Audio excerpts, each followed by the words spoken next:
Hi there, good evening everyone, and welcome to our latest Zoom presentation here at Dive Worldwide. I'm Phil, and I am your host for this evening. This evening, we're transporting you off to the tropics and to the wonderful destination of the Philippines. And you'll notice I've abandoned my usual Dive Worldwide attire, and I'm proudly sporting my Apo Island Philippines t-shirt tonight. So we'll get to Apo Island later. I'm sure. Well, I was going to introduce you to Saeed, but he's gone. Oh, there he is. Welcome back. That's good. That's good. So we're very lucky to have Saeed Rashid with us this evening. Saeed, welcome. Thank you Thank very you for much, joining Phil. us. So why have we got Saeed on tonight? We're talking, placing a little bit of focus on Saeed's planned trip for 2026 in September. And Saeed is planning to travel to two special spots in the Philippines. So tonight we'll be talking a little bit about those places and why they're special. These two resorts, so it's Magic Oceans Resort and Atmosphere Resort that we're visiting on this particular trip with Saeed in September. And these are two resorts that are real favourites with our clients. We always get fantastic reviews from them. So just to sort of get us in the mood, I went through the old bookings and I picked out just a few little snippets and quotes from past clients of ours that have gone there. So for Magic Oceans, we've got everything was amazing. All the dive sites were amazing, said another. Magic Oceans is a simply wonderful resort. Dumaguete is the best macro diving I've ever done, and Magic Oceans was not far behind. And then for Atmosphere, the diving was fabulous. The dive team made it special. Fantastic dive team at Atmosphere. Great macro diving. Superb macro. Atmosphere was excellent. Lots and lots of good quotes. We always get lots and lots of love for these two places. So it's nice to be able to put a spotlight on them this evening. My best quote, or my favourite quote, was actually not from a customer, and this is going way back. This was by a very lovely client of ours for a long time called Bjorn, or about his trip. So Magic Oceans, I don't know if you know this, Saeed. So if you're lucky, they will sing to you when you leave the resort. And this client had a lovely time at the resort, and the manager said to me after he left, he said, that particular client, he had a tear in his eye when they sang goodbye, and the staff weren't sure if he was sad to leave or if they were just terribly out of tune. That remains one of my favourite quotes of all time. I, So if you're very I, lucky and you I think join that the should be on the trip, website. I think that should be yes. up on your front page. Yeah. So if you join the trip or you go to Magic Oceans another time and you're lucky, maybe you will be sung to. Um, uh, You'll also might wonder why I've got a giant pipefish coming out my head. It is a curious choice maybe of image, but I really wanted to have this background because this is one of Saeed's shots, and it's one of the shots we've chosen as the signature shot for this trip. And it's just a fantastic shot. I absolutely love it. I don't know if you've ever tried to photograph these pipefish. I've tried videoing them way back when in the Red Sea, and they were devilishly difficult. They always turn away. They're always moving.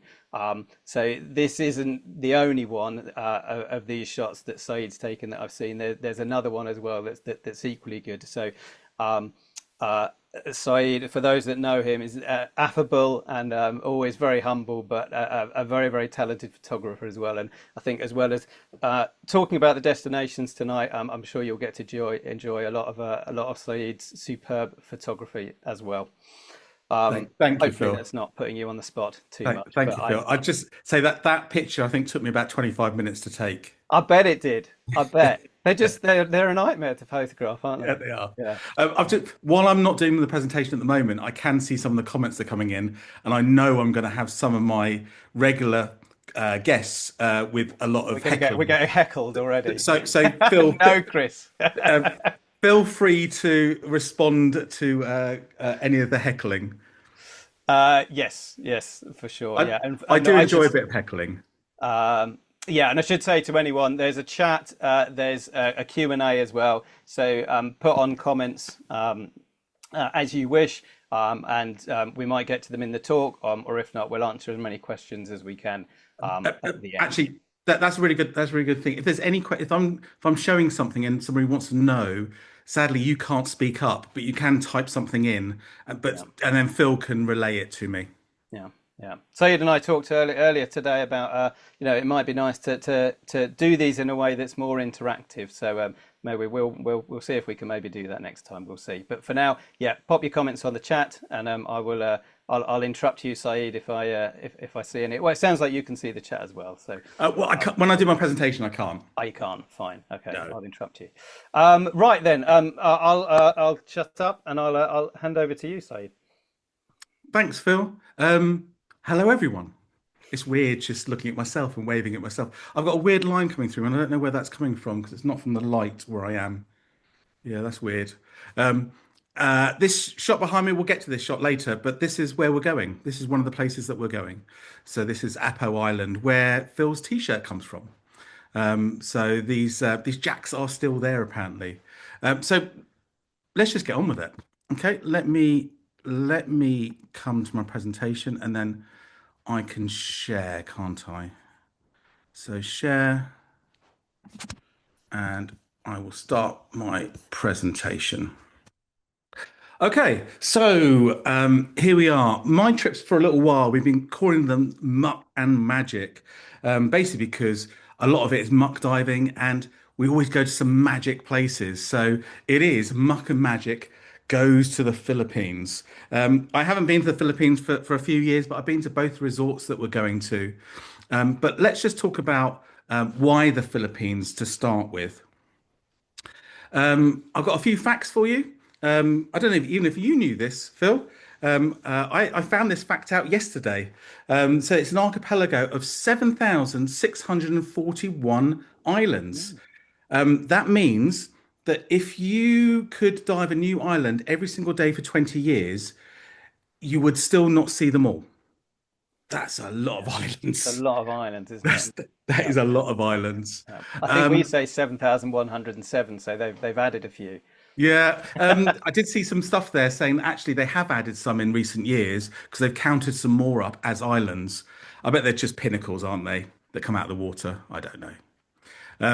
But fact two, it is the center of marine biodiversity. We'll have a look at a map in a minute, but we talk about the coral triangle quite a lot. And the Philippines is bang smack in the middle of that. And to give you some context, I was in the Caribbean late last year, and they only have about 50 species of coral, whereas the Philippines has 500, so 10 times the amount of coral.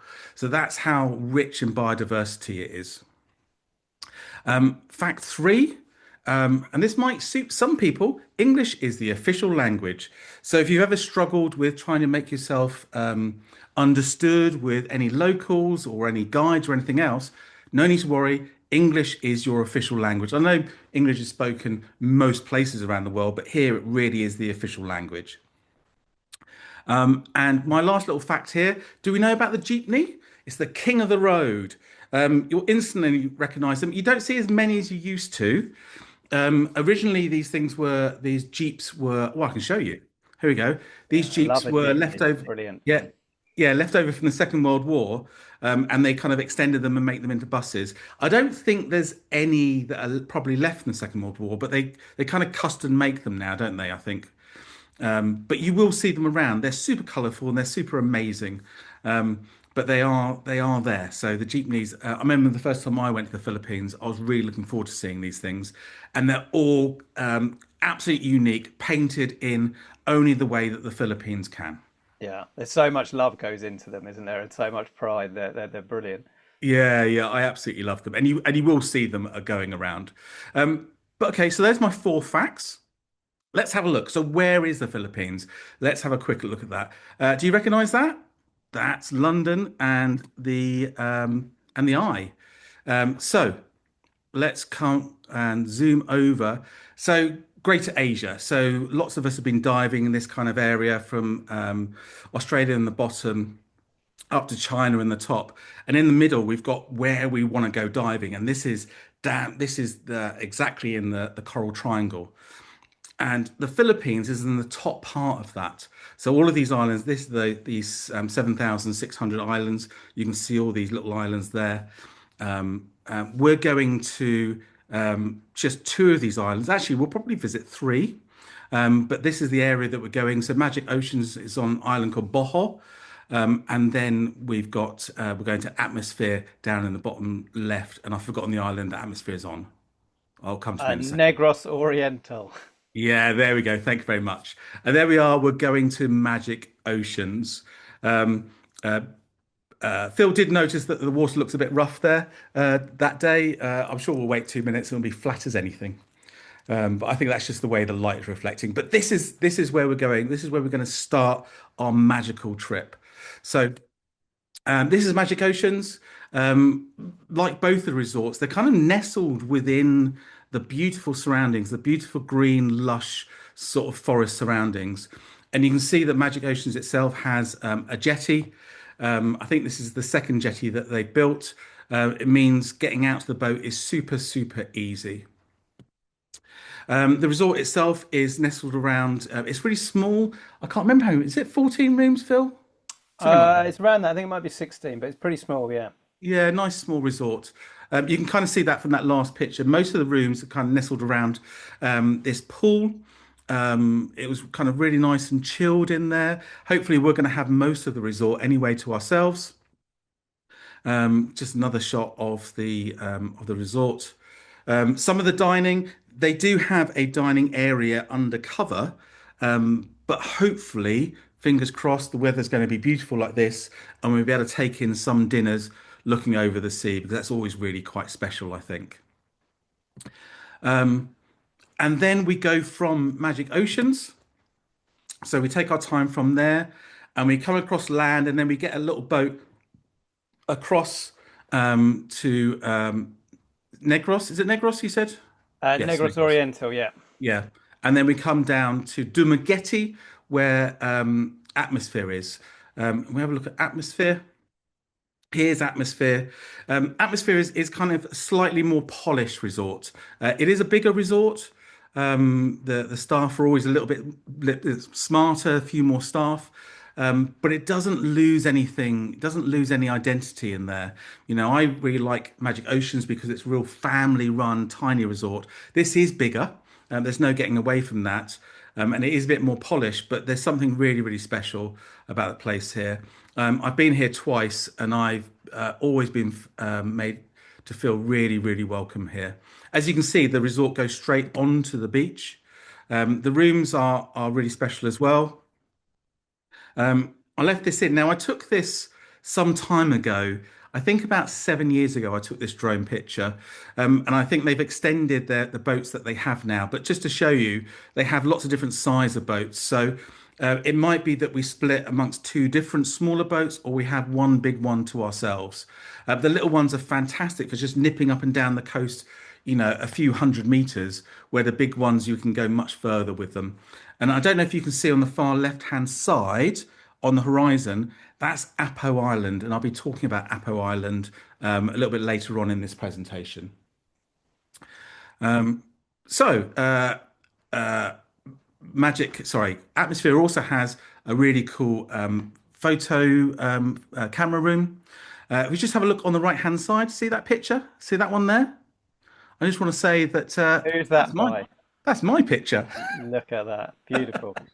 I thought it was quite funny. You sent me this picture, Phil, of the resort, and I saw my picture hanging up in there. I didn't even Wow. realise it was there.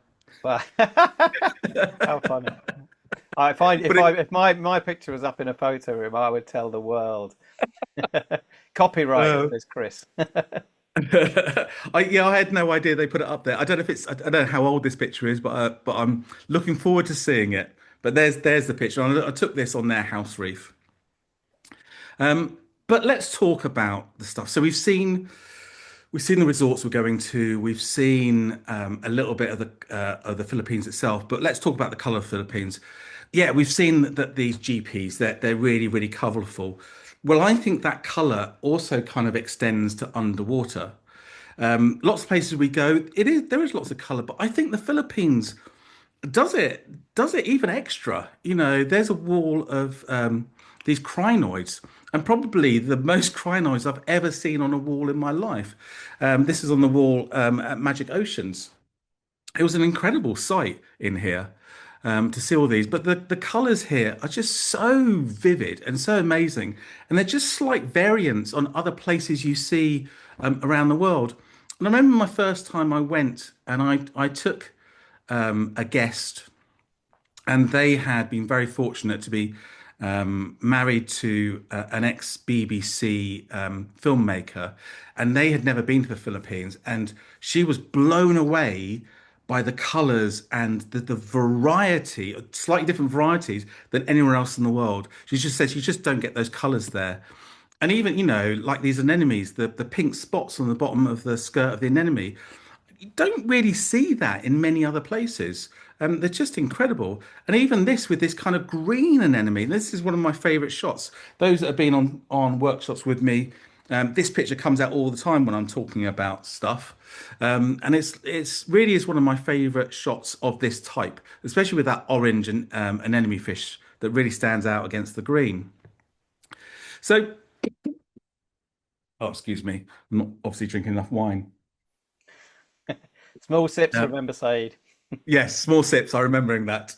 But there again, the colours are just absolutely epic, and I think that's what's going to get you. As soon as you dive here, you'll just see colours like you've never seen before. Even the frogfish. Now, I've never seen. I still don't know what species of frogfish this is. If anyone is here that knows, put it in the chat for me. But I've never seen a Yeah, purple he's frogfish before. extraordinary, isn't he? Yeah, I've never seen a purple frogfish before. This was at Magic Oceans. But that's kind of the colours. So, there's some really cool colours in there. But what critters are you going to see? Well, you're going to see the usual suspects, okay? So you're going to see frogfish. You're going to see yellow frogfish. You're going to see yawning frogfish. You're going to see giant frogfish hidden in the coral. You're going to see, do you see two frogfish there? You see one getting a bit amorous with the other one coming from behind. So that apparently is their prelude to courtship behavior. So you can see frogfish getting a bit jiggy with it. In fact, you're going to see hundreds of frogfish. Dumaguete, especially, is the absolute capital for frogfish. I remember I took pictures of about 12 different species of frogfish, and I didn't really realize there were that many species of frogfish. They are literally everywhere. And once you get your eye in, you will see them all over the place.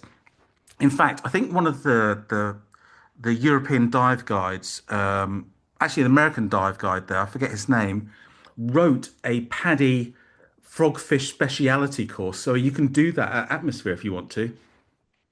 Only available on Dumaguete. So you will see frogfish absolutely. So if they're a favorite of yours, you'll see them.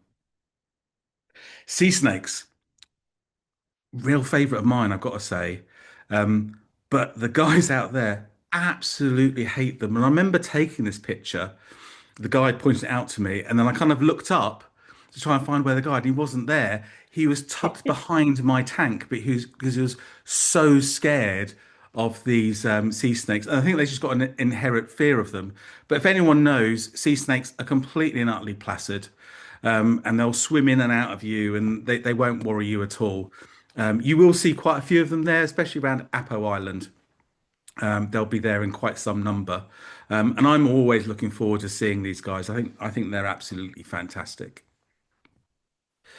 Of course, we get different kinds of morays in here. And again, look at that coral. It's bright green coral with electric yellow moray sticking out of it. And look, even the cleaner wrasse looks completely different from some of the cleaner wrasse you see across the rest of Asia. So those colors, those bright colors still come about.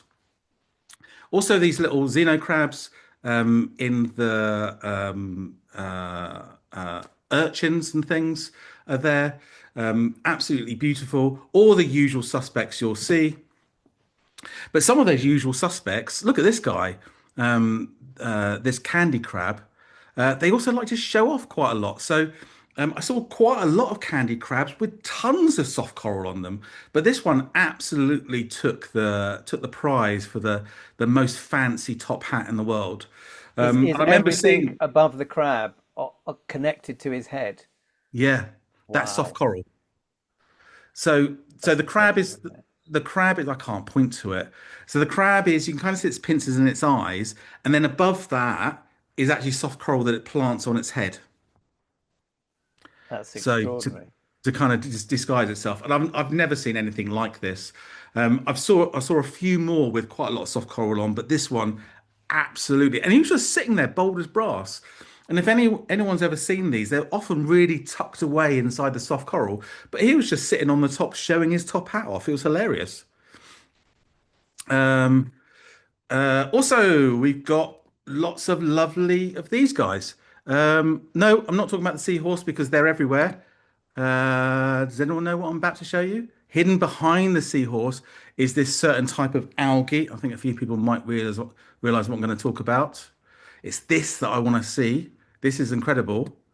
And in here are these little things. Now, they are bigger here than anywhere else I've ever seen them. Now, that does look small, doesn't it?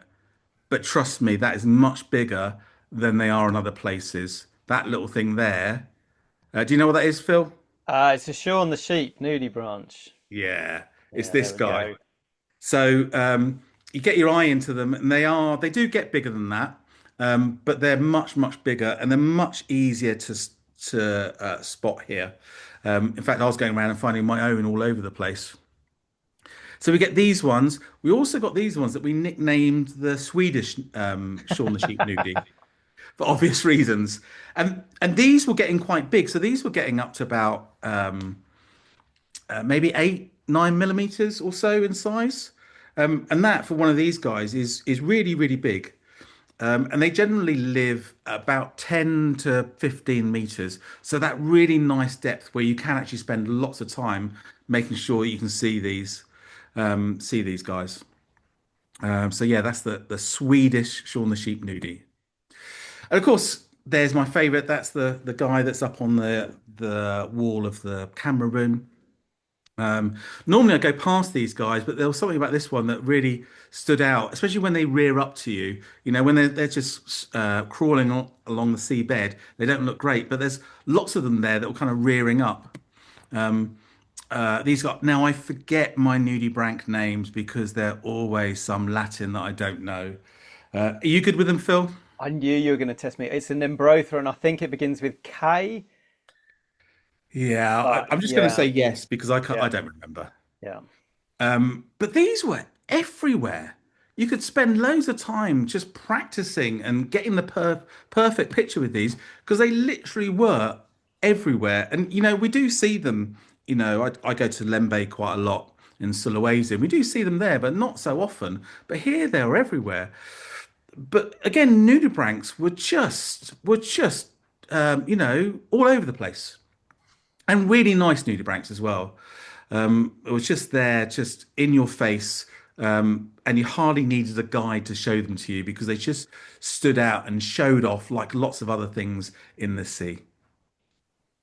I like that one bottom left-hand corner. It looks like you know that famous picture, the Scream. Yeah, Oh yes, yeah. It does a bit. Does a bit. yeah. I Yeah, like that. yeah, I need yeah, to superimpose that onto the Scream picture. I think that's my yeah. next Yeah. project for For tomorrow. some reason, it reminded me of Zig and Zag, but that's probably just my my curious brain. I don't. I No, don't. actually, I can see zig and zag in that exactly. All right, I think there's a few Photoshop things coming. So if you like nudibranchs, absolutely, you know this is a great place for you. But of course, it's the wild ocean, so you know everything's um, everything's guaranteed, but nothing's guaranteed. Yeah, but I'm pretty sure they'll be there. The Philippines is also you know, home to some of my favorite ever photographs. So I use this quite a lot, and I took this about 8 years ago, and this is a male seahorse. that was patrol. This was at Apo Island, and it was patrolling up and down the reef, and you can see its big belly, and it was literally about to give birth, and I didn't really understand what I was seeing because it was swimming quite a lot, and they don't do that if they're pregnant. They don't tend to do that. And the marine biologist at the resort afterwards, when I showed them the picture, said, "Well, he was literally about to give birth because they do that to get water moving within their pouch, and then they start to expel all of their Oh their wow. babies." Although interestingly, and I know with a couple of people on this talk here, we saw a seahorse give birth, I think 2 years ago in Lembe. It was an Interesting. incredible thing. Yeah. But again, we saw this thing happening. We didn't really understand what was going on until we kind of looked at the pictures and went, "Oh yeah, seahorse giving birth, incredible." Yeah. Special. Here's another one of those Oh, there we pipefish. go. So yeah, again, slightly different species than you see in other places. These banded pipefish, and there were loads of them there. So some of them are friendly, some of them move quite a lot, but some of them do sit still. Now I was very lucky with a few because they did sit still relatively to me. But yeah, they're not the easiest picture to get. But I will help you best I can. And of course, these little popcorn shrimp. Um, Now, for years and years and years, I used to photograph just the heads of these and not realize they had their spindly legs. And it isn't till I was actually here in Dumaguete when I actually took a slightly wider picture, this picture itself, when I realized they had really long, spindly pincers and legs. So you can see the whole of them. Dumaguete is also really famous. When you do the shore dive, there's like a bank as it goes down, and that bank is absolutely full of these garden eels. And that's with a 60 millimeter lens. So you can imagine how close I was. I was really close to these guys, and they didn't go back in the holes. They seemed really, really tame. So you see the regular species of garden eels. You also see the city garden eel.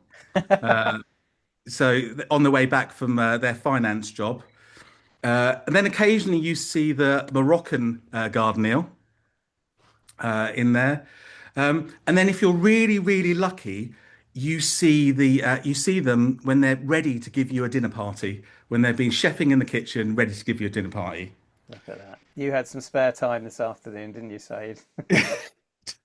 Well, no, I was looking for these pictures, and I just remembered when I came back, I posted these like one a day with lots of silly hats on. So I dug and I looked everywhere for my silly hat pictures, and then I found them again on social media. Yeah. So I had to use them. Yeah, that's There were brilliant. Brilliant. there But were it's so plenty hard more. to get that close. You're right. Yeah, yeah, it is hard. You're lucky. There was about 12 of these, by the way. I didn't use them all. I like the banker one best, I think. The Vanquor, that Yeah, one. Yeah, that's very yeah. good. Anyway, that's a bit of fun. But yeah, I'm really, really close to these guys. And the picture isn't cropped at all with a 60 mm lens. So I've still loved garden eels, and to this point, I spend ages just watching them, not even photographing, just watching them. But the reefs there are really, really healthy. There was a concern of somebody I talked to about this trip saying, recent storms, have they damaged the reefs? I know several people that have just come back from these areas in the Philippines and say the reefs are still beautiful. They have been hardly touched by any weather in recent weeks and years. So the reefs there are gorgeous. We will come across quite a few turtles. This is Turtle Point, as it's always Turtle Point, isn't it? Just south of Magic Oceans. There's all these kind of leather and soft corals and things, and these green turtles just kind of nestle themselves in there, and you'll see quite a big. They're not as big as the ones that you get in Bunaken. So if anyone's dived to Bunaken, they're not quite as big as that. These are kind of, I would say, about 20 years old type guys that are about 18 inches to 3 foot kind of in size. Really nice size for photographs. So they're really kind of friendly there. You can also see that the water here is much cleaner than some of the other places that we would be traditionally muck diving. So there is a lot of muck diving here, but it isn't all muck. There is lots and lots of wide angle. So you can happily do your wide angle, you can do your close focus wide angle, and you can do the muck on the same dive in the same dive sites, which makes a real pain for us as photographers because we always think that we've got the wrong combination and the wrong lenses and things on for this. And because of that as well, I think that this is not only a photographer's location, I think it's also a non-photographer's location. So some of the areas we go to, like Lembe, yeah, I do agree that some of the sites there, a regular diver without a camera might get a little bored after about 40 minutes. But here, there's such vast marine life, and the water's really clear, and there's really great coral that no one's ever going to get bored with what they're seeing in there. Along the coast in Dumaguete, they have sunk quite a lot of reef starters, so artificial reef type things. So these are some like concrete shapes that they've sunk. I think they've about 20 years old, maybe a bit older, some of them a bit newer. Just south of atmosphere when I was there last, which was about 7 years ago, there was a complete like scaffold frame set up. And they were still putting them in because they just attracted lots of fish. So there's lots of this kind of stuff going on. There's also a couple tire reefs that they put down. Oh, here we go. Here's like an A-frame that they've built, and it does really attract the fish in. So some of these black sand sites, and there are some black sand sites there, don't have as much coral as some of the others. So they've just propagated them with all of this kind of artificial reef things, and it really has brought in like these little snapper in. But the coral starts within a few feet of the shore. So this is the shore at Dumaguete, and you can see that that coral starts really within a few feet of that shore. And it's And what really, I remember there was you had sort of black sand areas interspersed with sort of a coral area, and then back to a black sand. yeah, absolutely. It's really nice to snorkel. So if we've got anyone here that wants to bring along their non-diving partners, all of these places have great snorkeling potential. Whether that's just snorkeling from the resort itself, where this could be got to in Magic Oceans, you've got the jetty in there to snorkel from, or actually just jumping on the boat and coming to the sites we're going to. All of them are awesome to snorkel. And then we kind of let's talk about Apo Island. So let's bring your t-shirt into it. So Apo Island, actually, when I went there, it was actually a really windy day. So we dived the lee side to the island, the side that isn't dived very often. Normally, all the drone pictures you see are from the other side, are much more photogenic. But I quite like this side of it. And we kind of sheltered here. You can see on the right-hand side where that little village is, and we did all our diving here. I've only been there a couple of times, and it was kind of both the same times. But these kind of pictures come from Apo. You can see again, lovely little deserted beaches, which we can go on to, and we can kind of chill out on some of these beaches if you want to. But you can see that that coral is there within a few feet of the beach. And the coral at Apo is amazing, but obviously these are mainly crinoids. But one of the main reasons we go to Apo is the great visibility that we have there. And I don't know if you can see in the background in that picture, you get a sneak peek of one of the great draws there. And they've been there for years and years, as far as anyone can remember. It's the snapper, not snapper, the jacks. Okay. The jacks are there in huge numbers in their schooling, and they are just an epic sight. There's many places that I've gone to and seen jacks, and photographers, we're always drawn to them because they just look beautiful. But here, they're just in such vast numbers that it's very often impossible, as you can see here, to get the whole school in a shot. But they are amazing. So here's another shot of them. Lucky here, they've come in much, much tighter, so you can see the front of there. But can you see that dark view of the school goes miles back? It is properly a David Attenborough moment seeing these guys. And I will go on the record to say I'll pretty much promise them to you. They will be there. They are really, really cool to see. But of course, we will have our turtles there. And then I also said that you will also get, hopefully, fingers crossed, quite a few sea snakes at Apo Island.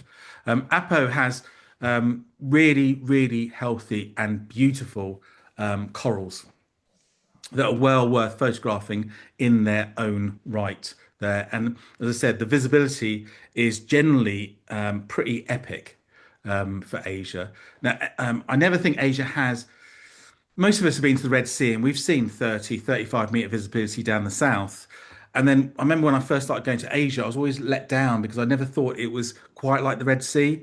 Apo Island, I think, is as close to that epic visibility that anywhere else I've ever seen. So you can see that those corals just look super, super healthy. This picture and this one are not mine. These were taken by a friend of mine a couple of weeks ago, so they still look really, really healthy. Now, there is a chance that we will see passing whale sharks. They are regulars up and down there. It's on their migration route, it's on their feeding route. But if we don't, there are a couple of places where we're going to where you can go and 100% guaranteed to see a whale shark. But there is controversy around it because they do feed for them, okay? And you'll often see whale sharks in great numbers. So you can go and see here how often do you see two pictures of a picture of two whale sharks together, especially inverted like this and feeding. What they tend to do is they go and put out little krill or shrimp or little fish, and it brings in the whale sharks. If you want to come along, we can guarantee that this is possible. I can tell you the positive and I can tell you the negative about it. Okay, and we can kind of decide at the time. But the visibility of these places is generally not as good. You'll be in the water with other people that want to snorkel with them or dive with them. Now, I got off the phone this afternoon talking to the guys at Magic Oceans, and the diving here, and this is Oslob on Cebu, has radically changed since I was there 7 years ago. It's much more civilized, and there's a lot less people in the water because they've regulated it heavily. And I don't know if anyone ever read my article that I had in Diver magazine all about this. I kind of see the positive and negative about it, but we can talk about that when we get there. But it's better now than it ever has been. Just to let you know. So that's hopefully given you a bit of a taste of what you'll see there. But let's just kind of talk about now. I'm a photographer. I'm going there to run a photo workshop. You don't have to be a photographer to come along. You can choose just to come and do some of the dives. In fact, actually, us photographers, we're a great bunch because we don't swim very fast. In fact, actually, we swim incredibly slowly. So it's a really, really relaxed time. But those that might want to improve their photography, let's have a little chat about why you might want to do this. Hopefully, point one, you'll master physics. So, part of underwater photography is mastering how water behaves, okay, and controlling that water and controlling the light and how the light travels through the water to be able to capture amazing pictures. So, by the end of it, you will be a master of physics. I pretty much guarantee that I'll take you, if you're a newbie, I'll take you from a diver with a camera that's casually going around and just snapping a few shots to truly being somebody, so an underwater photographer that's really focused on incredible image making. Okay. And I will guarantee that I will get you there. And it's a really good thing to go away with other underwater photographers to kind of build those skills. You will learn from me the dark arts of post-processing. So we have to process our pictures, and we use normally Adobe software, Lightroom, and Photoshop to kind of edit those pictures to bring out the best of those pictures. And I can go through with that with you with dedicated classes or dedicated talks for that kind of stuff. Accelerated learning, going away with me for, for 10 days, 2 weeks, you will learn so much more than just jumping in the sea and doing it on your own. Of course, you can learn that way if you want to. That's absolutely fine. But going away with me or another pro to actually get you started, I shouldn't say another pro, I should say only me, shouldn't I? I Definitely forget only that. you for this Yeah. evening. Yes. Yeah. Yeah, I forget about that. Only me. You can only go away with me. I will get you there, and I will get you there much, much quicker than others that do the same thing. Let's say that. Um, we dive with a focus, so we dive with a reason. We dive in particular paces to get you amazing photographs. You know, we might not dive every single site along the coast. We might dive the house reef three, 4 or 5 times. And that's because we've seen something cool there that we want to go and dive, photograph, come out, check our pictures, and maybe go and photograph a bit more. So it gives you chance to dive the same sites again and again for you to be able to perfect that picture that you want. And we saw that, especially with Atmosphere, they've got different size boats. So if there were just a couple of you that wanted to go back and just photograph the garden eels for a dive, you can go and do that. Okay, that's absolutely fine. The thing that I love about these trips is I've made some amazing friends through this, guests that have now become good friends of mine. And you will do as well. You will meet like-minded people and they will become really good friends of yours. And you will gain knowledge from me, but you'll also gain knowledge from them. Okay. And I actually think this should have been my number one. I think this is a really important thing. And it's generally why you're coming away on a lead trip like this. And, really, you will become a better diver.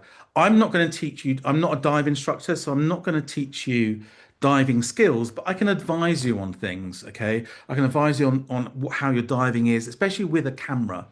And I kind of say here that us divers often get a really bad reputation, but I will try to make you a much, much better diver with a camera, okay? Than you were before you came away on this. So hopefully that's some kind of reasons why you might want to come and do this workshop. Oh no, there's one more. I forgot about this. Didn't I have this What's already? the perfect day? I think you possibly did. Yeah. Yeah. Oh But it's a yeah, very no, good point. It's worth having twice. yeah, okay. Let's have that twice. I think I probably went to have eight, and I thought I was going to delete it, but I left that one off. Anyway, we can have that again. Yeah. Um, But what do you expect? Well, I can go on ages and ages and ages, but I've just got a single slide here to tell you about what to expect. So I will have some structured sessions, quite often talks in the morning on topics like macro and wide angle. We will then take the knowledge that we've got from that talk and put that into practice on our dives in that day. So that's quite useful. So as soon as I talk about it, we then go and do it.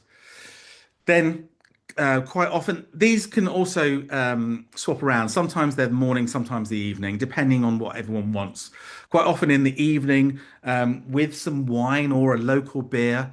Local beer. If you haven't been to the Philippines, Red Horse, really dangerous. Be careful. Have you drunk it, Phil?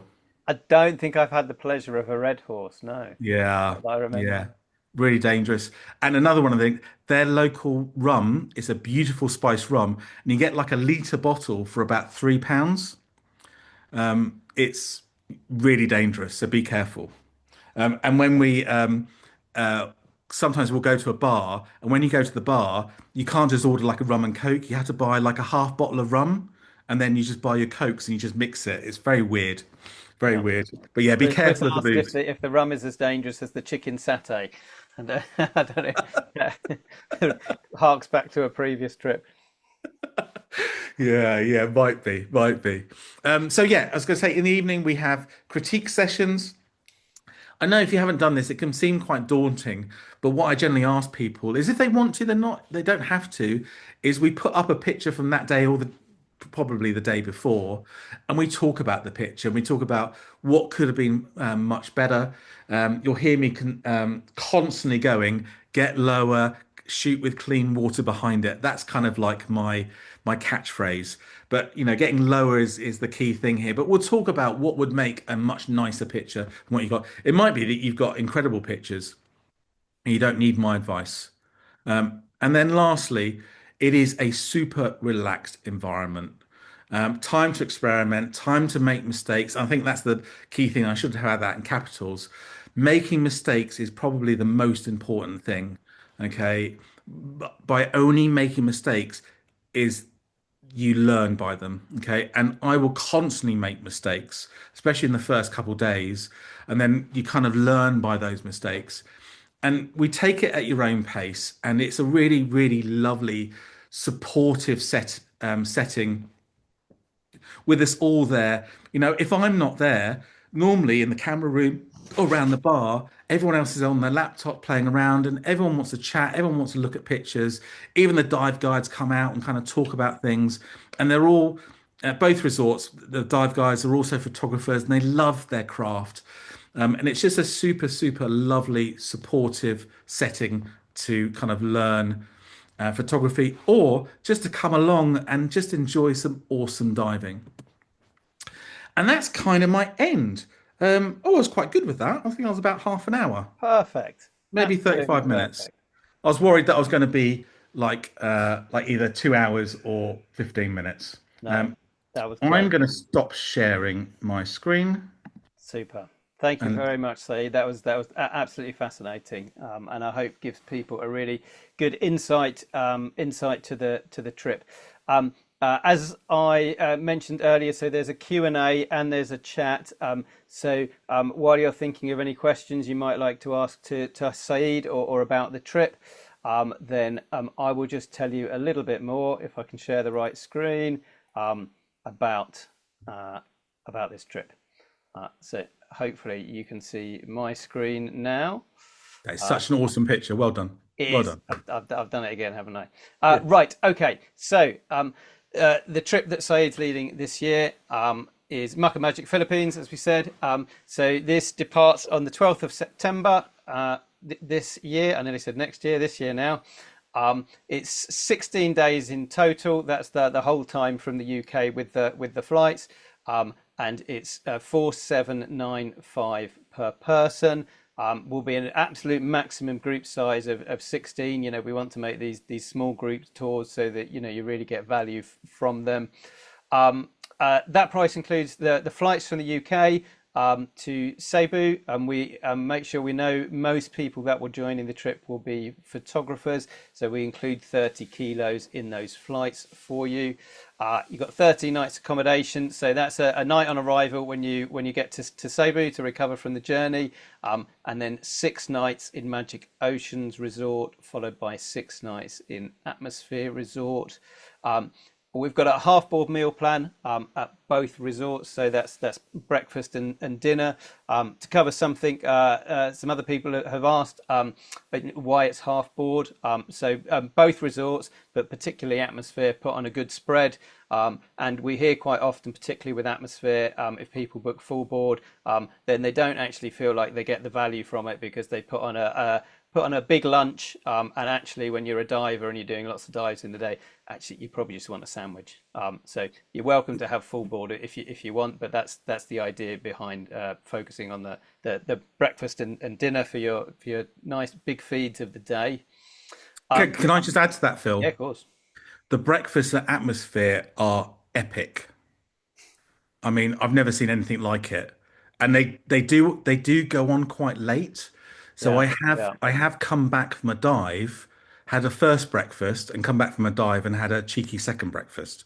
I can't guarantee that always happens, yeah, yeah. but they I mean, they're are. very famous for their food, aren't they? They're sort of Yeah, they are. a dive resort and fine dining resort, all sort of wrapped up into one. In Anda, so that's at Magic Oceans Resort, you get 4.5 days, what they call unlimited diving. That's actually 4 dives a day, I think, that you can have. But I think you can probably supplement that with time on the House Reef if you want even more diving. There's normally plenty for most. We're hoping to do a half day whale shark trip as well if we can. In atmosphere, there's a 13 dive package. So that's 6 local dives, a trip to Apo Island, as Saeed talked a little bit about, and then 5 dives on the house reef for the reasons that Saeed mentioned. That you can go back. It's a great place just to practice those skills. Go back, have another go at the subject you've already taken. There's also a check dive as well, but we haven't included that in the 13. But hopefully that'll be a super dive on the house reef as well. You get nitrox in both resorts, all the transfers, and of course Saeed, as he mentioned, giving you help along the way with your photography and evening talks. Yeah, please do get in touch if you'd like to join Saeed on the trip. If you want to do your own flights, that's fine. So we can give you a land only price. If you want your own room, we'd assume this is based on twin sharing. As long as we've got somebody to share with, you're welcome to share with another guest. But if you did want your own room, then that's 975 for the whole trip. It should be a fantastic trip. As I say, we can't talk highly enough of these destinations. So we really hope that you can join. It's, So that's it's I haven't just to add, I haven't been back to the Philippines for about 6 years, and I'm really looking forward to it. It's been a while. It's been too long since I've yeah, it's been. just such an amazing place, isn't it? We Yeah, can't it really was actually it emphasize was that enough. just before COVID I went Yeah. last, which is like 7 years ago now. That's Yeah, it's scary. a long time ago now, isn't it? Yeah. We've got a question from Tony. Are both locations similar in terms of macro and coral diving, or do they have different environments? So I would say that oceans is slightly more macro-like. Um, they both got the same kind of critters, but I think the water at oceans is slightly less clear. It's still quite good compared to if this is Tony that's been on trips with me, slightly less clear, but much clearer than Lembe still is. But there is differences, but they are very similar. Where the real difference comes in is when we're diving in Dumaguete and you're diving over in Apo Island. I mean, that's like nowhere else that we're doing, and we'll definitely get over there for a couple of days. Yeah, super. What else we got? Which airline are we planning to use? So we're hoping to use Emirates for this trip. The times work well with the trip. Very good airline, very reliable, and as I mentioned, we've got the 30 kilos included as well. The Somebody else asked just about the transfers. They You get picked up from Cebu by Magic Ocean Resort. You have a little ferry over to Bohol, and then it's a road transfer across Bohol. If you remember Said's map at the start, Hmm. the area that Magic Oceans is based is sort of on the southeast of the island. So you have a journey across there. To go across to Dumaguete, where you have to get to the port, but then you go across by boat. And then so that's quite a nice transfer over to Dumaguete, and then on by road to the resort. And then the transfer back is to Cebu, so that's a ferry across to Cebu Island, and then just across back to the airport. You've got plenty of time that day. The flight's not till 10 to 6, I think. So there's That's a nice there's plenty of relaxed time to get day. there. Nice I and like that. relaxed. Yeah, no one likes to get up at the crack of dawn and rush to get a flight, do they? It's not a nice end to the holiday if you can avoid it. No, no, exactly. Yeah. I've got a question as well from Andrew. This well, it's partly about the trip, partly not. Andrew hasn't been to the Philippines before, and he wants to know if we would recommend land-based or liveaboard. This came in before the talk. Andrew, well, we'd recommend that you'd go on this trip, especially if you like a bit of photography, because it is like a liveaboard. You've got the camaraderie of a group, as Saeed told us twice, but you're on land and you're going to the resorts. But if you can't make this date, then well, really it depends what you want. I think particularly this Visayas region is different to other destinations, isn't it? Because Yeah. all the diving areas that you might visit on a liveaboard, you can reach from resort. It really just depends what your preferred type of diving is. I think the liveaboards, and I've done liveaboards there, are lovely, and but you kind of you go, don't you? You dive there, and then you get back on the boat, and then you go, and then you Yeah, go dive somewhere else. You know, I yeah, do like these land-based thing yeah. places because you can really pick and hone exactly what you want to do. Yeah, Um, yeah, and you get more of the culture, more jeepneys as well. yeah. Yeah, yeah, I do And I like did take coastal it out. I driving. did take it out of my talk. I know we're running out of time. I did take it out of my talk, but in Bohol, there's loads. Actually, in both places, there's loads of nice things to do on land. So if you are bringing your non-diving partner, or if you just had enough of diving for a day, in Bohol you got the chocolate hills or chocolate Chocolate mountains. Hills, yeah, Chocolate hills are really cool. In by Dumaguete in you've got the Negros, lovely there's some waterfalls, haven't you? yeah, some amazing waterfalls. They do mountain biking trips to them and stuff. If Haley's here, there's some nice places to run along there. If you fancy running along the beach, there's a lot of sand beach, Haley, that you can run along. But I think they got lots of kind of exercise type things in Dumaguete. They like their outdoor pursuits there. Super, very good. Thank you, Said. Sadly, I think we're out of time. As I say, thank you very much for joining us this evening. I hope that was an insightful and enjoyable talk. Please do, yeah, get in touch if you're keen to join the trip. Saeed, thank you to you for your time this evening and sharing some of your wonderful photographs and your insight. There's another wonderful photograph. I think that might be yours as well. That is mine, yes. Yeah, I like that one too. Oh, I was just seeing Haley just mentioned who loves running in on sand, I laughing. would agree with you, Haley. You know, it's not even. It's yeah, yeah. It's very hard. Super. Yeah, just thank you very, very much, Steve. Thank you to everybody for joining. Maybe we'll see you in the Philippines in September. Fantastic. Thank you, guys. Just last then, you can talk to Phil, but if you've got any questions about photography or anything else, just message me. You can find me on socials, and I'll happily answer them. Wonderful. All right. Thank you so much. Bye for now, everyone. See you guys. Thank you.